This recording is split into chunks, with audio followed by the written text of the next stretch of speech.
Hello everybody, welcome back to SwiftUI Essentials. We're doing part 3, handling user inputs.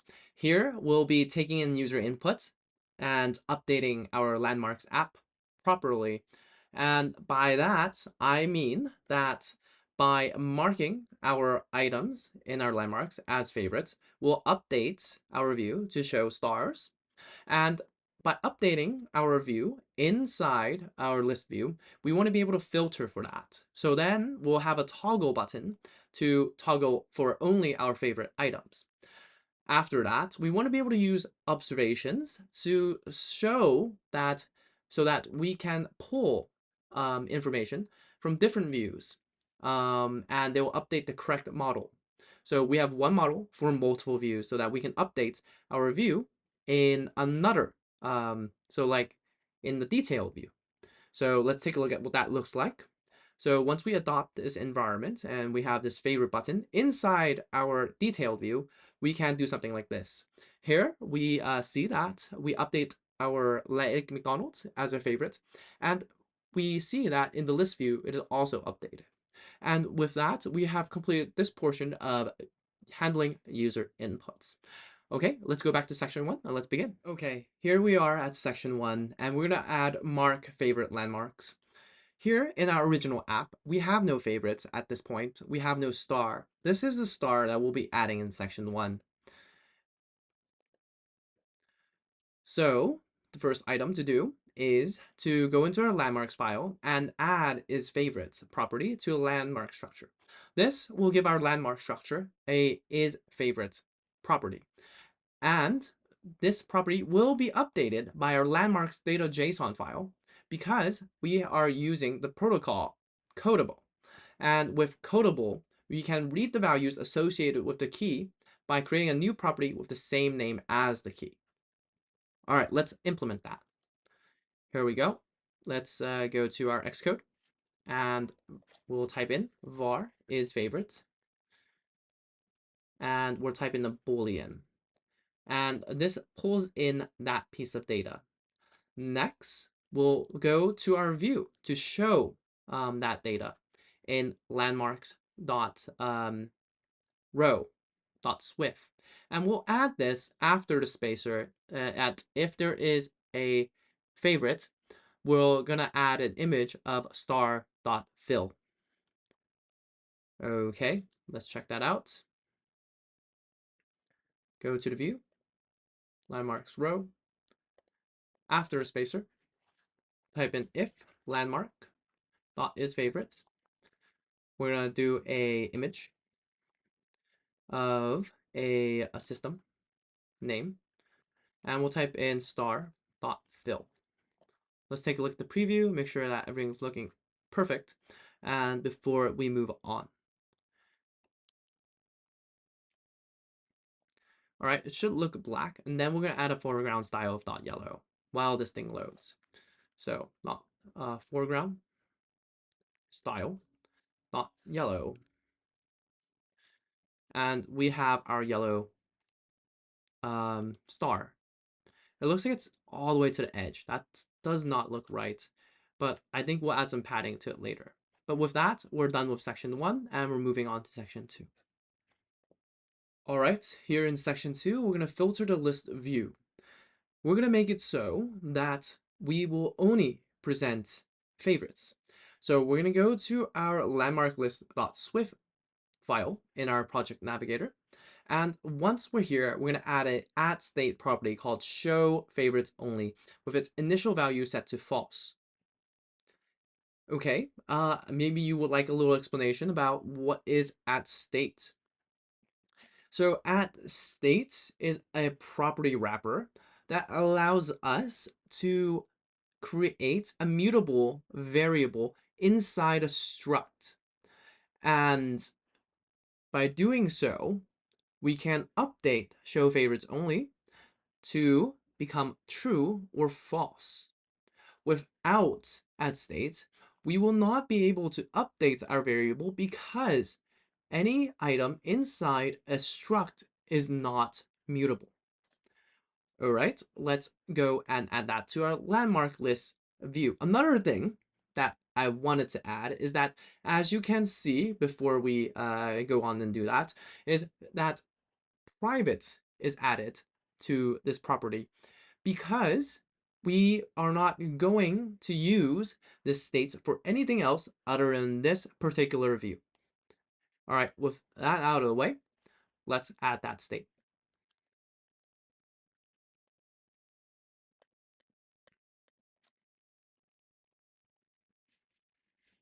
Here's a state property, private var show favorites only. And we're going to set to bool. Of course, it's false. And that's our property. Next, we will have in step 3, and we'll make changes to our view, like add or modify a property. The canvas automatically refreshes. So we're going to compute a filtered version of landmarks list by checking the show favorites only property, and each landmarks is a favorite value.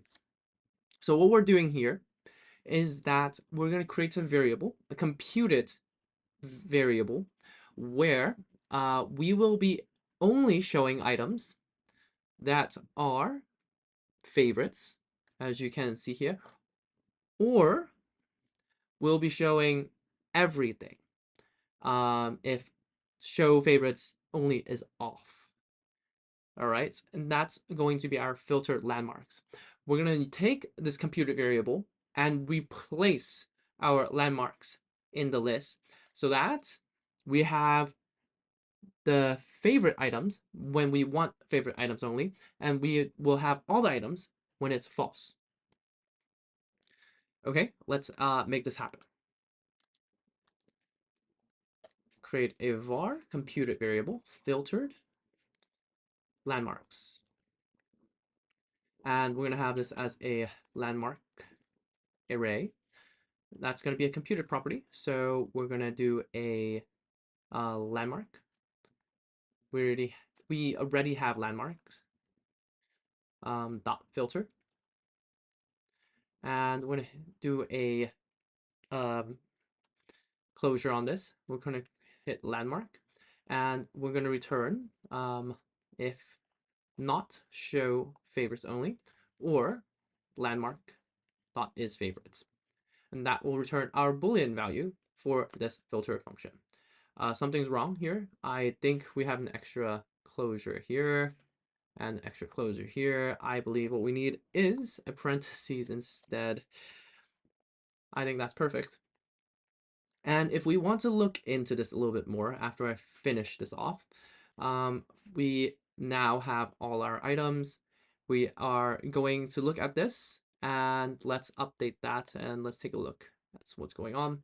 So filtered landmarks, and let's turn this to true.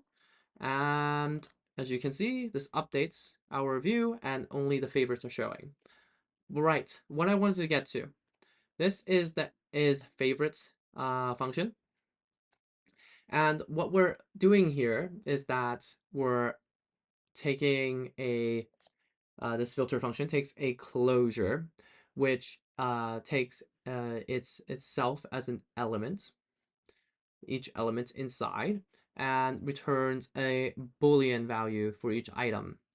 And so what we have here is each item, landmarks, and the Boolean value that we are returning, because this is a single line, we are returning not show favorites. That means show favorites is off. Or it is we're returning is favorites. So this has to be true, and this has to be true for landmarks to show up in this particular variable. So let's set this back to false, and let's move on to section 3.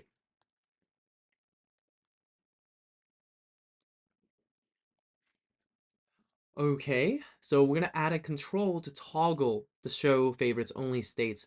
We want to be able to give the user the control to choose favorites only or not. We don't want the user to dig into our code and change the show favorites only to update our view. We want to make this view accessible. So we're going to add a binding as a reference to this mutable state. And based on the user's tap, that updates our @state property, show favorites only. To do that, we're going to have to add a for each into our list view first. So the reason why we need to add a for each into our list is to combine static and dynamic views into the list, as we will be adding a toggle view into our list. And this looks really pretty. If we move the toggle outside of the list, it will look kind of funky. Let's take a look at that and let's do this properly. All right, so first we're gonna do a toggle is on and the binding. That's what the $sign's all about. And we're gonna do favorites only as our label for toggle. So here we go. Let's do a toggle here.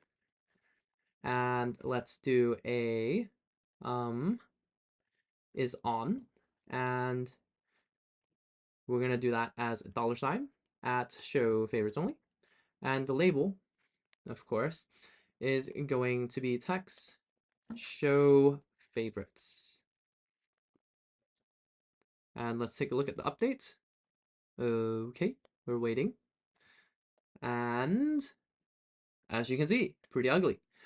Now, let's update that properly, but it still works. Well, let's update that properly and move this filtered landmarks into a for each and keep this list view. So first of all, open bracket, enter, close that bracket, for each, and we're gonna nest this deeper in, and we need one more nested closing bracket. And we have moved everything inside our list. Let's move that toggle deep into our list and take a look at that. How's that? Looks much prettier, right? Okay, let's take a look at the next step and let's move onward. Restore it back to false. Live preview, we already seen what it looks like. Perfect. Now we're onward to step 4, section 4. Okay, section 4. Use observations for storage. What we're doing here is that we'll be implementing the observable macro. However, this observations macro will not help store data in your application. We'll need Swift data for that. What we're doing here with observations is that we'll be using one single model that will be supported in the entire app. That way, we make sure that any observable property that changes in one view is correctly shown in another view. For example, when we update the detailed view with a new favorite landmark, it will update properly in the list view because all of the data in each view is using the same data. Okay, so let's implement this to make sure that happens. Here we have our model data.swift, and we're going to create a class using the observable macro, and that way all changes in the model data will be updated properly. We're going to move the landmarks variable into our class model data.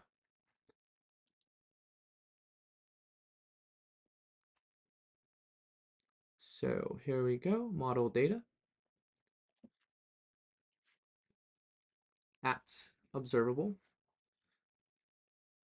class model data, and just put the variable in.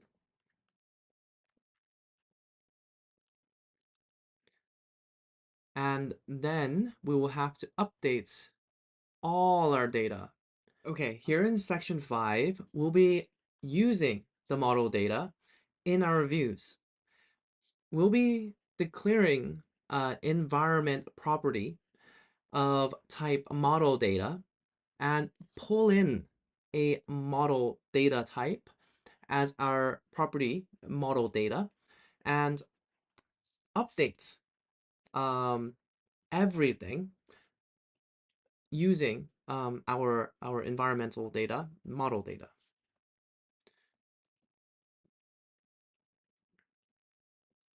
Let's go in here. As you can see, because we have not updated our model data, we are getting a error. So at environment model data dot self is equal to model data. One thing we're missing here is var.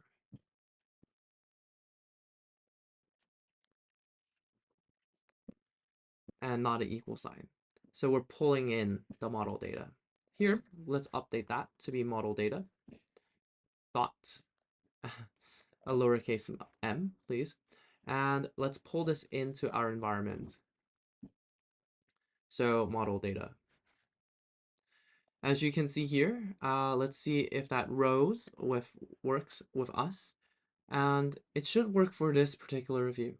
However, you will see that we have an error, cannot find landmarks in scope, and we're failing here in our views landmarks.roles and landmark details. So we'll have to update those before preview works, even though we're working on a completely different preview. So we'll model data, that one fixes this, and we'll fix these as well. So why model data? I believe it is because we want to pull all of the data from the parent view into the child view, and that way it's all connected.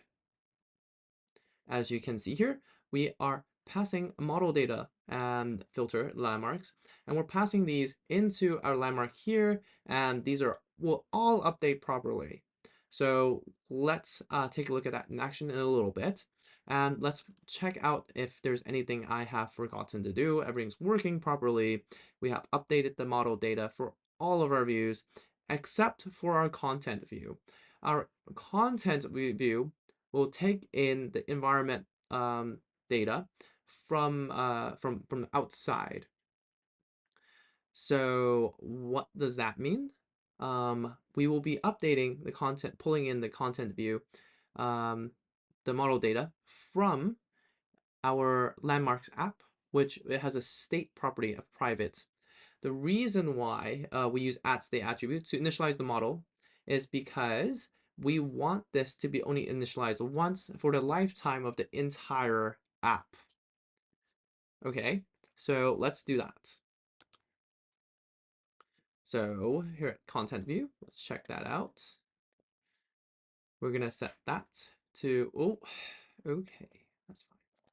Dot environment model data. So this populates the entire content view with our model data. Now, let's go into a landmarks.app and set that environment to model data. And let's create that @state var private var model data equals model data class. So one thing that I found pretty interesting just now was that you can see that content view does not have any environment we're pulling in. It looks like what happened here is that once we set the environment to be model data, that gets passed down to all of its childs. So because we set the environment model data for content view, it gets passed down to landmarks list. And that data gets passed down to all of its children, which is landmark details and landmark view rows. Okay, with that, everything should work properly once we run the app.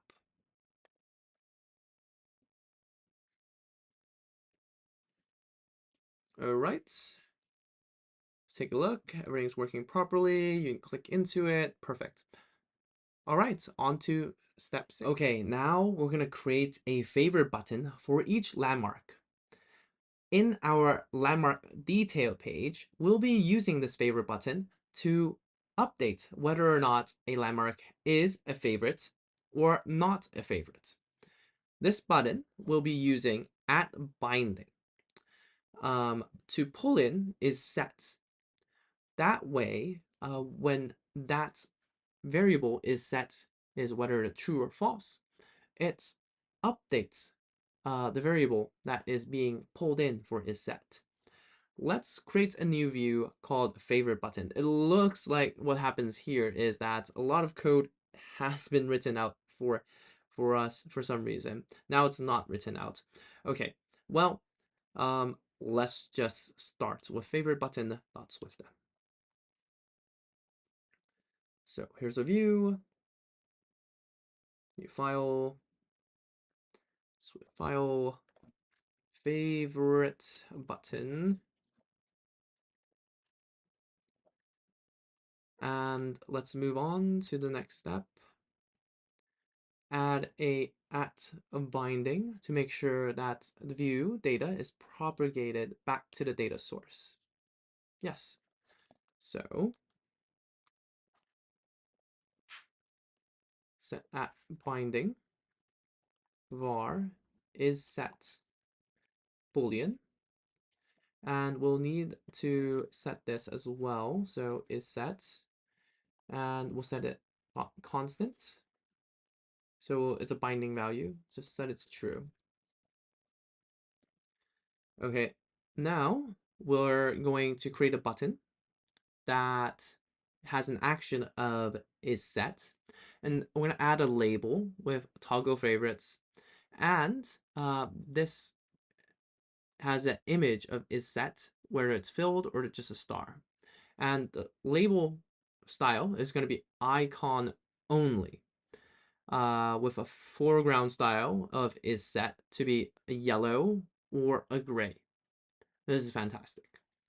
Okay, so let's make this happen. So first of all, let's create a button.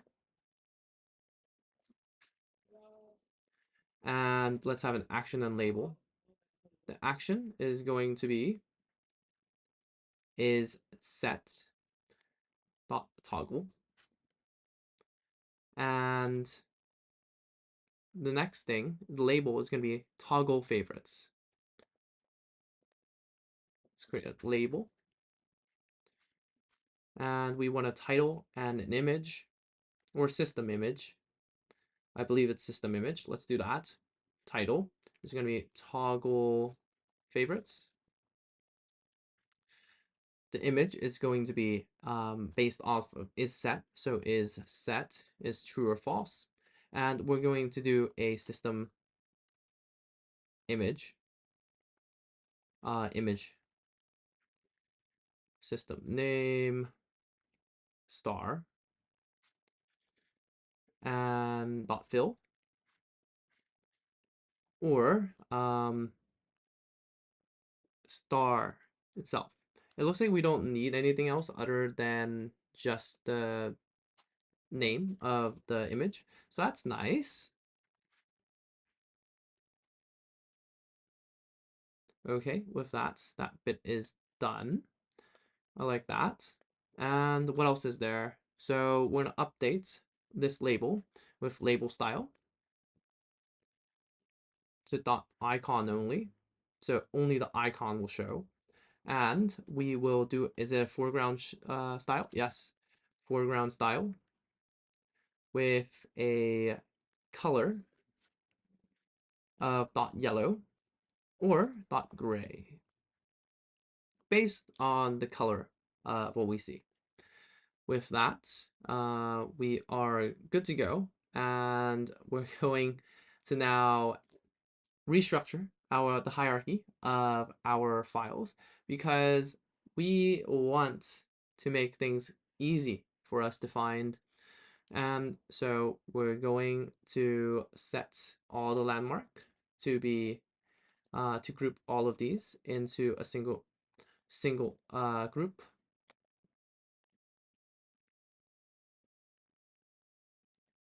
called landmarks, I believe.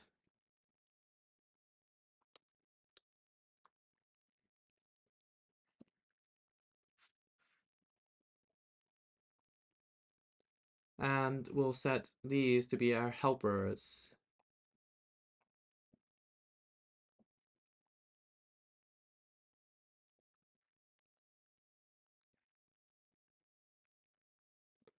Okay, with that, we are done with that much. And let's take a look at the next step.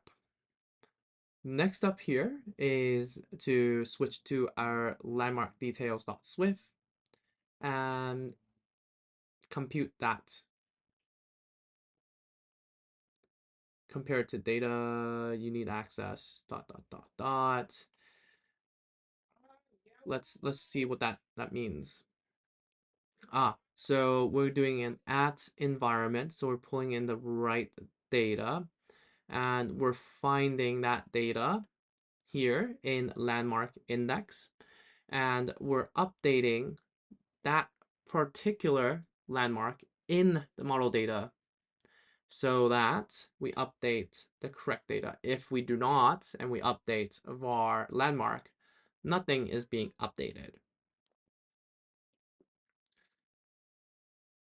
And it looks like what's going on here is at environment exposes the model data that is already here in this view. All right, let's go and do that.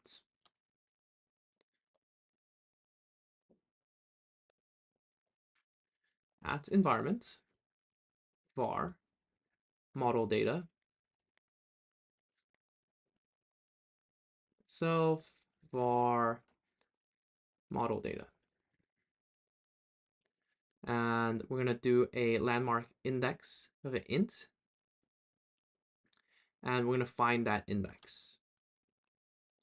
So var landmark index int. So model data dot landmarks dot, is it first index? First index where, and landmark id is equal to, oh, that's not good. We'll call it $0. Makes things easier. So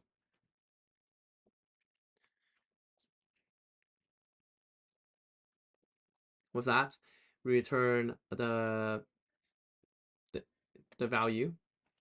I think we should use exclamation mark because it must exist. That's why this exclamation mark is here. Okay, now we're going to get the bindable model data and push that into our favorites button.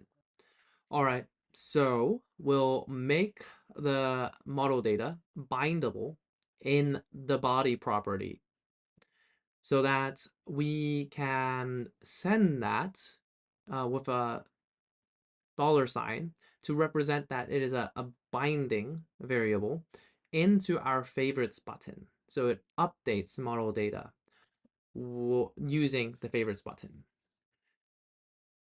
We will be sending in the model data landmarks at the landmark index and set that to the is favorites. That way, we are updating the model data and not the landmark that we have pulled in to landmark details. If we update the landmark instead of the model data landmarks at the landmark index, we will be updating a version of landmarks, a copy of it. And that data will not be stored in our model data. And that will be a problem because we won't be able to update the model data, which is represents what we want to see. And so let's add bindable var model data to our body and add that H stack tool into our details so that we can update whether our landmark is a favorite landmark or not. So let's go into landmark details, body. I'm going to do at bindable var model data equals model data. And we're going to go straight here into our V stack here with our name. We want to create an H stack. And in this H stack, what we're going to do is add a star next to our text. So that means favorite button is set. And we're going to do a binding to our model data dot landmarks dot at the landmark index dot is favorite. And that is our favorite. I believe that there's a spacer. I'm not certain. There is no spacer, but that looks good. We're going to switch back to our live preview to make sure that this works properly. All right, let's make that happen. And oh, we crashed. Why is that? Let's see. Not exactly sure why. Something about the main thread failing. Dispatch queue. I'm gonna have to do a little pause and find out what this is about. Okay, so I found the error. What happened was that, let's run this again. This is the missing piece of code that we set landmark details at this particular point to have this particular environment. So as you can see, this is the full report. Let's diagnose the issue here. As you can see, this suggests that no observable object of model data found. A view environmental object for model data might be missing as an ancestor of this view. So it's not missing in our particular view from landmark list because it exists here. But what happened, the problem was that this preview did not have this environment.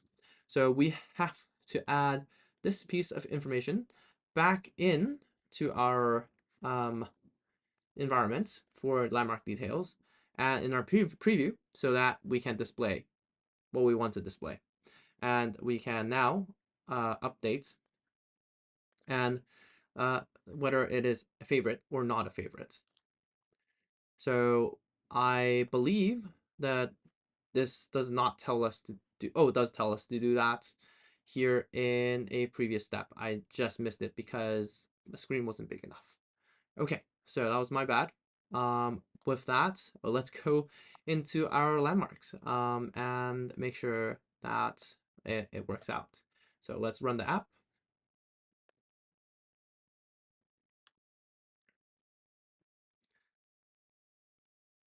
And favorites, Salmon Creek, set it as a favorite, go back. Now we have a new favorites, perfect. Of course, once we reset the app, you'll see that this disappears because we did not work on Swift data, and that will be another separate project. All right, with that, we have completed our tutorial on handling user inputs, and we'll be doing a check your understanding pretty quickly. So which of the following passes data downward in a view hierarchy? Well, the environment modifier. So next, what is the role of binding? It's a value, a way to change the value. Submit. Next, and which is the correct view way to create state for a view, add state, of course, with private, please, because we need to make sure that it's only for that particular view that we are updating that particular value or property. With that, we are done, and we are going to move on to drawing paths and shapes for this particular app. This moves out of the basics for SwiftUI and into drawing shapes and paths. So a little bit of geometry and other type things. So I'll see you in the next one.